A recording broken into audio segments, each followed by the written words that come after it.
Ouch! Mas masakit pa sa heartbreak ito guys ang nangyari sa aking bento cake. Pero ayan na lang natin, move on na lang tayo. So, hi! Good morning mga mi! Ayan, ngayong araw po ay medyo malakas pa sa aking voice over itong aking background. Dahil nga ang lakas-lakas ng ulan dito sa amin ngayon. Kaya na ayan. Pero ganun pa man, ay patuloy pa rin po tayo sa ating kinagigiliwan ng ating mini vlog. For today's video nga, ito nga yung aking bento cake na pinakita ko po doon sa aking reels kung ano ang totoong nangyari sa likod ng magandang cake ay mga ganong eksenang nangyayari guys. So ayan, ito nga ay bento cake lang and alam natin yung size nito is 4 inches and 2.5 something yung kanyang taas. And ayan, ang in-order po sa atin ni ma'am ay may design lang siya na parang ganyan na mga flower na maliliit.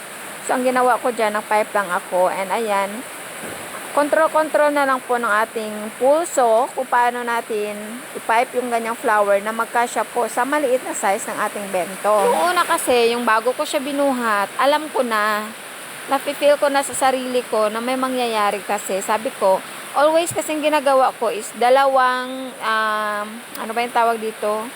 Yung paper na yan, dalawang ganyan na paper ang ginagamit ko lagi, parchment paper. And this time, sinubukan ko mag-isa. O ayan, inisa ko nga yung papel niya kasi minsan din, pag kahit na isa lang yung paper na ginagamit ko dyan, hindi naman napupunit. And this time siguro, nababad na talaga yung cake doon sa paper.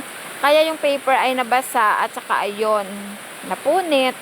So, hindi pa rin ako nakinig sa aking instinct that time guys. So, ayan, wala tayong nagawa.